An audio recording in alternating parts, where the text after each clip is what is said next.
বর্ষা ও বর্ষণ বাঙালি মনোজগতে যারা এক অবিচ্ছেদ্য অংশ। বাঙালির শিল্প, সাহিত্য, গান, কবিতায় বর্ষা তাই অনিবার্য এক অনুষঙ্গ। রবীন্দ্রনাথ ঠাকুর আমাদের বর্ষার গান দিতে এসেছিলেন এবং দিয়েছেন উজাড় করে।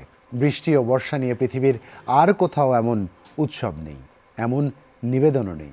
পৃথিবীর অন্য কোনো অঞ্চলে বর্ষা ঋতুর স্বাতন্ত্র্য মর্যাদা পায়নি, যেমনটা এই বঙ্গভূমিতে পেয়েছে।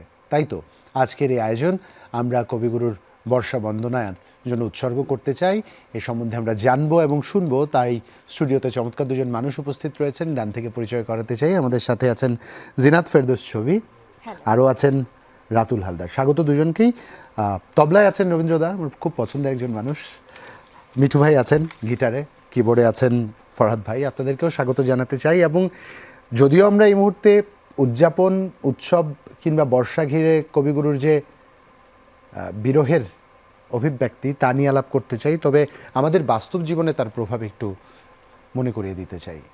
আমরা যতই উপভোগ করি, যতই উদযাপন করি, কিছু ক্ষেত্রে আমাদের জন্য এক সর্বনাশ বয়ে নিয়ে আসে। ঠিক এই মুহূর্তে যা বাংলাদেশের বিভিন্ন প্রান্তে চলছে, বানভাসী সেই মানুষদের প্রতি সমবেদনা রইল আমাদের পক্ষ থেকে। তবে ওই যে বললাম, ভিন্নভাবে কবিগুরু আবিষ্কার করেছেন। এই বঙ্গে এসেছেন তিনি জমিদারি নিয়ে, কিন্তু প্রেমে পড়েছেন প্রকৃতির।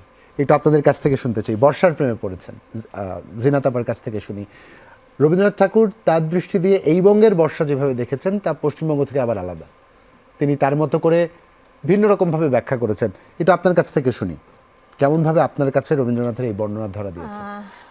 রবীন্দ্রনাথ ঠাকুর যখন, ওনার তো ছোটবেলা তো জোড়াসাঁকো কেটেছে, পেনেটি ঠাকুর বাড়িতে কেটেছে, গঙ্গাতে তো তখন উনি তো ধীরে ধীরে বর্ষার সাথে একটা পরিচিতি পেয়েছে। পরবর্তীতে যখন পূর্ববঙ্গে আসে জমিদারির কাজে, শিলাইদহ প্রতিশরে যখন আসেন, তখন উনি জমিদারির কাজে হয়তো ওনাকে ওই তীরবর্তী অঞ্চলে, পদ্মা তীরবর্তী অঞ্চলেই ওনাকে বেশি থাকতে হয়েছে। তো সেক্ষেত্রে ওনাদের একটা খুব মজার বিষয় যে ওনাদের একটা নিজস্ব নৌকা ছিল, সেই নৌকাটার নামও ছিল কিন্তু পদ্মা। তো সেই জমিদারির কাজে হয়তো ওনাকে অনেক ভ্রমণ করতে হয়েছে। তখন উনি প্রকৃতির খুব কাছাকাছি এসেছেন, প্রকৃতির ওই বর্ষাকালের বর্ষার সে ইয়েটা দেখেছেন, পুরো আবহটা দেখেছেন। মানে সব কিছু মিলে আর কি রবীন্দ্রনাথ বুঝতে পারলেন যে মানে বাংলাদেশের বর্ষা, কলকাতার বর্ষা দুটো দু রকমের, ভিন্ন রকমের। আর উনি তো প্রচুর গান লিখেছেন আর কি, যে হৃদয় আমার নাচের আজকে, অনেক ধরনের গান আর কি রবীন্দ্রনাথ লিখেছেন। এই পারে যখন আসলেন, এই পারের বর্ষা যখন তিনি দেখলেন একদম। এবং একটু রাতুলের কাছে যেতে চাই, আপনার কাছ থেকে একটু শুনবো, কারণ যেই সময়টার কথা, যেই সময়ে তিনি এসেছেন আমাদের এই প্রান্তে জমিদারি নিয়ে, তখন উনি অনেক পরিণত এবং লোকচক্ষুর সামনে যা দেখা যায় এবং এর পেছনে যা দেখা যায় না, দুই তিনি অবলীলা অবলোকন করছেন। এই সময় তার কাছে প্রকৃতি বা বাংলাদেশের প্রকৃতি এক ভিন্নভাবে ধরা দিয়েছে, যা তার বর্ষার কেন্দ্রিক যে সৃষ্টিগুলো, সেই সৃষ্টিতে স্পষ্টতভাবে আমরা দেখি। কোনো ম্যাচিউরিটি বা কোনো আবেগের প্রবাহ ভিন্নভাবে ধরা দিয়েছে কিনা, বা মনে হয়েছে কিনা যে এই জায়গাটা থেকে হয়তো উনি একটু ভিন্নভাবে ভাবতে শুরু করলেন, বা জীবনবোধ, জীবন দর্শন একটু বদলে যেতে শুরু করলো? অবশ্যই আমার দৃষ্টিতে যেটা ধরা পড়েছে, রবীন্দ্রনাথ আমাদের এই বাংলাতে বসে যে গানগুলো রচনা করেছেন, সেখানে আমাদের যে মাটির সুর, যেটা বাউল অঙ্গের গানগুলো, এগুলো অনেকটা বেশি প্রভাব ফেলেছিল রবীন্দ্রনাথের বর্ষার গানে, যেগুলো কলকাতার গান থেকে আলাদা। ইভেন উনি অনেক জায়গায় উল্লেখও করেছেন যে শান্তিনিকেতনে বসে উনি যে গানগুলো রচনা করেছেন এবং কলকাতায় বসে বর্ষমঙ্গলের জন্য যে গানগুলো রচনা করেছেন, সেগুলোর মধ্যেও মানে নিজের ভেতর থেকেই মানে ভিন্ন ধরনের ফ্লেভার চলে এসছে। তো আমাদের এখানে বসে যখন যে গানগুলো রচনা করেছেন, সেগুলোর মধ্যে আমাদের যে মাটির সুরটা, সেটা বেশি করে খুঁজে পাই। বর্ষার সময় বর্ষার গান করছি না, শীতের সময়, হেমন্তের সময় এক এক রকম করে আমরা উদযাপন করি। রবীন্দ্রনাথ ঠাকুরের প্রতি আমাদের প্রত্যেকের একটা আবেগ আছে, আবেগটা অন্যরকম। আমরা যত বেশি পরিণত হই, এক এক বয়সে তিনি আমাদের এক এক রকম করে ধরা দেন। শৈশবের কথা বলছি না, কৈশোরে একরকম, পরিণত বয়সে একরকম। সেক্ষেত্রে এখনকার যে আয়োজনগুলো হয়, সেখানটায় রবীন্দ্রনাথ ঠাকুরের যে বর্ষার সময় যে আয়োজনগুলো হয়, গানের শ্রোতাদের মধ্যে সেই অ্যাকসেপ্টেন্স বা রিয়াকশনটা কতখানি, কিভাবে দেখেন আপনারা? আগে জিনাত আপুর কাছ থেকে শুনি, তারপরে আমরা রাতুলের কাছে যাব। আসলে জলবায়ুর কারণে যেটা হচ্ছে যে আমাদের বর্ষার সময় বর্ষা থাকছে না, বা চেঞ্জ হয়ে যাচ্ছে। তো বাংলাদেশে যেটা আমি সাধারণত দেখেছি যে আমাদের বর্ষা উৎসবটা কিন্তু ভালোই চলছে, মানে ঠিক বর্ষার সময়, বর্ষা হোক না হোক, বৃষ্টি হোক না হোক, উদযাপনটা কিন্তু ঠিক হচ্ছে, সব জায়গায় হচ্ছে। এমনকি কলকাতাতেও যেটা আর কি, যে তারাও উদযাপন করে থাকে বর্ষা। আমি দেখেছি, আমি কলকাতায় পড়াশোনা করেছি, আমি ওখানে দেখেছি যে ওখানেও বেশ ভালোভাবে সুন্দরভাবে বর্ষাটাকে উদযাপন করে। আর আমাদের তো সরাসরি কৃষি প্রধান অর্থনীতি, যেহেতু এর সাথে সরাসরি বর্ষার একটা সংযোগ ছিল, কারণ এই মৌসুমে নতুন পানি আসবে, নতুন পানি মানে নতুন ফসল। রাতুলের কাছ থেকে একটু শুনি। রবীন্দ্রনাথ যে শুধু ঋতুভিত্তিক প্রাসঙ্গিক তেমন যে তো কোনো নয়। মুহূর্তেই তিনি হ্যাঁ, প্রাসঙ্গিক। তিনি মানে রবীন্দ্রনাথ একটা জীবন যাপন ব্যবস্থার মতো, জীবনের প্রতিটা মুহূর্তের সাথে রবীন্দ্রনাথ জড়িত। তবে যদি বিশেষায়িতভাবে উৎসবগুলোর কথা বলতে চাই, যেরকম আমি এখন ঢাকা বিশ্ববিদ্যালয় সঙ্গীত বিভাগে পড়াশোনা করছি, তো আমাদের ডিপার্টমেন্টের কিন্তু একটা বর্ষা উৎসবটা একদম প্রত্যেক বছর একদম খুব আমরা আড়ম্বরে আমরা পালন করে থাকি, আয়োজন করে খুবই বড় করে আমরা আয়োজন করে থাকি। আমরা আমতলায় করে থাকি এবং আমরা আয়োজন করি এবং মোটামুটি বিশ্ববিদ্যালয় ক্যাম্পাসের সবাই আসেন দেখতে, গান শুনতে আসেন। তো একটা আলাদা উৎসবমুখর পরিবেশের সৃষ্টি হয় সেখানে। বাহ, না আসলে আমার প্রসঙ্গটা ছিল, জানবার আগ্রহটা ছিল, এখন তো আমরা অনেক ফার্স্ট জেনারেশন, 32nd জেনারেশন আর কি, লিটারালি না আরো কমে এসছি বোধ হয়, তাই না? আরো কমে এসছে না? এই জেনারেশনের মধ্যে এই আবেগটুকু কাজ করে কিনা রবীন্দ্রনাথ ঠাকুরের? যখন পারফর্ম করছেন আপনারা স্টেজ থেকে, তো দেখবার একটা সুযোগ হয়। আর যদি প্রচুর হচ্ছে যে Connect মানুষ, করে। হ্যাঁ মানুষ আসছে। যদি প্রজন্মের কথা বলি, রবীন্দ্রনাথের পর থেকে শুরু করে আমাদের প্রজন্মের আগ পর্যন্ত তো বেশ কয়েকটা প্রজন্ম এসছে। হ্যাঁ, তো তাদের মধ্য দিয়ে সঞ্চারিত হতে হতে হতে হতে তো আমাদের কাছ পর্যন্ত এসে পৌঁছেছে। তো এতগুলো প্রজন্মের মধ্য দিয়ে যখন এসে আমরাও জিনিসটাকে অ্যাকসেপ্ট করেছি এবং আমরা খুব আনন্দের সাথে এগুলো উদযাপন করছি, তো আমার মনে হয় ইটস অ্যান এন্ডলেস জার্নি, যেখানে এটা চলতেই চমৎকার। থাকবে। আমার কাছে মনে হচ্ছে আমরা যত প্রজন্মের বেশি পরম্পরায়। ব্যস্ত হব, তত বেশি রবীন্দ্রনাথের প্রেমে নিমগ্ন হব। কারণ হচ্ছে দিন শেষে প্রশান্তির জায়গা খুঁজে পাওয়াটা খুব সহজ হয়। এবং পূর্ব বাংলায় যখন তিনি এসেছেন, যেহেতু লালনের সরাসরি প্রভাব তার মধ্যে একটা ছিল এবং বাউল গানের সরাসরি প্রভাব পড়েছে তার গানগুলোর মাঝেই, কিন্তু আমরা স্পষ্টত বিষয়গুলো দেখি। এই প্রসঙ্গেই আপনাদের সাথে আলাপ হবে। আপুর তো একটা লম্বা সময় কলকাতায় পড়াশোনার জন্য কেটেছে। বাংলাদেশে বৃষ্টি একরকম, অন্য কোথাও অন্যরকম। স্বীকার করেন কি করেন না আমি জানি না, আপনার কাছে এইভাবে মনে হয়েছে কিনা। আমার কাছে মনে হচ্ছে আমাদের অঞ্চলের বৃষ্টি যে ছান্দিক শব্দে আমাদের কাছে ধরা দেয়, বিশ্বের অন্য কোনো প্রান্তে হয় না। যেমন আমার কাছে যেটা দেখা যাচ্ছে, সিঙ্গাপুর, মালয়েশিয়া, অস্ট্রেলিয়া, যেখানেই গেছি খুব নির্জীব প্রাণহীন বৃষ্টি মনে হয়েছে। আপনাদের কাছে হয়েছে কিনা জানি না, রবীন্দ্রনাথ ঠাকুরের প্রভাব কিনা এটাও জানি না, তবে কিছু একটা তো ঘটেছে জীবনে, কিছু একটা তো ঘটে। এই যে ঋতুভিত্তিক রবীন্দ্রনাথ ঠাকুরের রচনা এবং সেই রচনার বাস্তবিক যে প্রতিফলন, এই দুয়ের মাঝে নিজেকে আবিষ্কার করার কোনো সুযোগ আছে কিনা? প্রশ্নটা অনেক কঠিন। হ্যাঁ মানে রবীন্দ্র সাধকের জন্য কঠিন, সাধারণ মানুষের জন্য সহজ প্রশ্ন।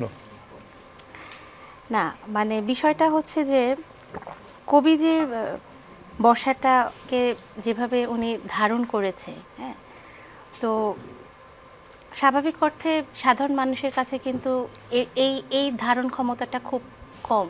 হ্যাঁ, মানে কবি উনি সারাক্ষণই, ওনার কিন্তু সবচেয়ে প্রিয় ঋতু, দর্শা আমাদের রবীন্দ্রনাথ ঠাকুরের প্রিয় ঋতু বর্ষা। হ্যাঁ, বর্ষার উনি প্রায় শখানেকের উপরে গান লিখেছেন শুধু বর্ষা ঋতুর উপরে। তো ওনার দিক থেকে, মানে ওনার দিক থেকে বিবেচনা করলে, যে আমরা সাধারণ মানুষ বা আমরা যারা রবীন্দ্র গবেষক বা রবীন্দ্র সাধনা করছি, যেটাই বলেন আপনি, যে আমাদের দিক থেকে আসলে এই যে বর্ষাটাকে আবিষ্কার করার যে বিষয়টা, সেটা আমরা আসলে ওনার মাধ্যমে পেয়ে থাকি। বাহ, মানে উনি আমাদেরকে পথ দেখিয়েছেন, আমরা সেই পথেই চলছি, বাহ। এমন একটা বিষয়। রাত্রে যদি কোনো আমার বাড়তি যেটা মনে হয়, রবীন্দ্রনাথ ঋতুভিত্তিক গানগুলো, প্রকৃতি পর্যায়ে ঋতুভিত্তিক গানগুলো যতটা না ঋতুর বর্ণনা দিয়েছেন, তার থেকে বেশি প্রত্যেকটা ঋতুতে ঋতুর সাথে সাথে আমাদের মানব মনের অনুভূতিগুলো যে পরিবর্তন হয়, সেটা উনি বেশি করে তুলে ধরেছেন। ইভেন যদি শুধু বর্ষার কথাই বলি, বর্ষার মধ্যে ভোরের বর্ষা একরকম, সন্ধ্যার বর্ষা একরকম, মাঝরাতের বর্ষা আরেক রকম। আকাশ যখন মেঘ জমতে শুরু করে তখন অনুভূতি একরকম, বৃষ্টির পরের অনুভূতি একরকম। এই বিষয়গুলোর সাথে মানব মনের অনুভূতিগুলোকে উনি যেভাবে তুলে ধরেছেন, আমার মনে হয় সেই কারণেই রবীন্দ্রনাথের এই ঋতুভিত্তিক গানগুলো এত বেশি প্রাসঙ্গিক এবং এখনকার দিনেও এত বেশি আমরা রিলেট করতে পারি। মানে নিজের মতো করে নিজে খুঁজে নেই গানগুলো আসলে, নিজের অনুভূতিগুলোকেই যেন রবীন্দ্রনাথের গানের মধ্য দিয়ে একদম খুঁজে পাওয়া যায়। মাঝে মাঝে হয় না বিষণ্ণ থাকে মন, হতেই পারে প্রকৃতি, এবং বর্ষাতে তো সবচেয়ে বেশি হয়, তখন না এই কানেকশনটা খুব স্পষ্ট বোঝা যায়। যাই হোক, এখন কিন্তু রবীন্দ্রনাথ ঠাকুরের অসংখ্য গানকে আমরা নতুন করে তৈরি হতে দেখছি, সঙ্গীত আয়োজনটা বদলে যাচ্ছে কিছু ক্ষেত্রে, বর্ষার কিছু গানের ক্ষেত্রেও যে হয়নি তা না, হয়েছে। শুনতে কতখানি ভালো লাগছে এই মূল্যায়ন আপনাদের কাছ থেকে শুনি, শ্রোতা হিসাবে না হয় নাই বা বললাম, শিল্পী হিসাবে শুনি আপনাদের কাছ থেকে এই পরিবর্তনগুলো, এই নতুন সংযোজনগুলো কতখানি ইতিবাচক মনে হচ্ছে, ঠিক আছে কিনা? সময়ের সাথে সাথে তো প্রযুক্তি বদলেছে, প্রযুক্তি এখন আধুনিকতম হয়েছে। আগেরকার দিনের মতো গ্রামোফোনের মুখের মধ্যে রেখে এভাবে রেকর্ড করতে হয় না, এখন উন্নত মানের মাইক্রোফোন এসছে, যন্ত্র ধারণ করার মতো উন্নত টেকনোলজি এখন আমাদের কাছে আছে। তো ইভেন আমাদের প্রজন্মের সাথে সাথে সঙ্গীত আয়োজনের ভাবনাও পরিবর্তিত হচ্ছে। তো আমি মনে করি রবীন্দ্রনাথকে তো আমরা আধুনিকতম কবি বলেই থাকি, কারণ যে মানুষটা 1302 বঙ্গাব্দে বসে 1400 সাল কবিতা রচনা করতে পারেন, তার মতো আধুনিকতম কবি তো হয় না। হয় না, সকল আবেগের জন্য তিনি তো আছেন। সেই আধুনিকতার জায়গা থেকে যদি বিবেচনা করতে যাই, তাহলে যে নতুন সঙ্গীত আয়োজন, এটা আমি যদি আমার প্রজন্মের একজন সঙ্গীত শিক্ষার্থী হিসেবে আমি বলি, আমার মনে হয় এটা সাদরে গ্রহণ করা উচিত। রবীন্দ্রনাথের যে সুরটা, বাণী এবং তার যে দর্শনটা, এই জিনিসগুলোকে অক্ষুণ্ণ রেখে যদি নতুন সঙ্গীত আয়োজন করা যায়, এবং সেটার জন্য যে এক্সপেরিমেন্টটা দরকার সেটা একটু সুষ্ঠুভাবে করা প্রয়োজন। যে রবীন্দ্রনাথ যে দর্শনটা তার গানের মধ্য দিয়ে দিতে চেয়েছেন, বা গানের যে দর্শনটা, মানে মূল ভাবটা, সঙ্গীত আয়োজনে যেন সেই ভাবটা যেন কোথাও গিয়ে ঢাকা না পড়ে যায়, এই বিষয়টা যদি লক্ষ্য রেখে একটু সুন্দরভাবে এক্সপেরিমেন্ট করে করা যায়, অবশ্যই নতুন সঙ্গীত আয়োজন সাদরে গ্রহণযোগ্য। চমৎকার, কি চমৎকার করে বললেন। খালি ভয়টা হচ্ছে ওই দর্শনটাকে ধরে রাখাতে না? অবশ্যই এটা যারা অনেকে নতুন সঙ্গীত আয়োজন করছেন তারা সেই দর্শনের প্রতি শ্রদ্ধাশীল কিনা, এটাও একটা বিশাল বড় প্রশ্ন।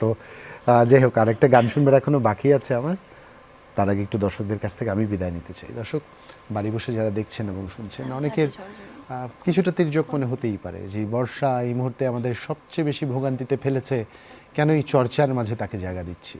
রবীন্দ্রনাথ ঠাকুরের মতো করেই যদি বলি, উপলব্ধিটা শুধুমাত্র প্রকৃতির কোনো ঋতু নয়, পরমাত্মার সাথে নিজের সংযোগ খুঁজে পাওয়া। কারণ সৃষ্টিকর্তার যে সৃষ্টিগুলো আমরা আমাদের চারপাশে দেখি, সরাসরি তার কাছ থেকে ঝরে পড়া, আমাদের ছুঁয়ে যাওয়ার যে প্রসঙ্গগুলো আছে, তা প্রকৃতিতে বৃষ্টি এবং বর্ষা, যেভাবেই বলেন না কেন, জীবনের যে কোনো সময় এই প্রাসঙ্গিকতা কোনো না কোনো বিচিত্র রূপে আপনার কাছে ধরা দিবে। কৈশোরে একরকম, যৌবনে একরকম, পরন্ত বয়সে আরেক রকম, কখনো বিলাসী করবে কিংবা কখনো আবেগী, তবে সব কিছুর মাঝে সেই রবীন্দ্রনাথ ঠাকুর নবধারা জলে সবসময় প্রাসঙ্গিক।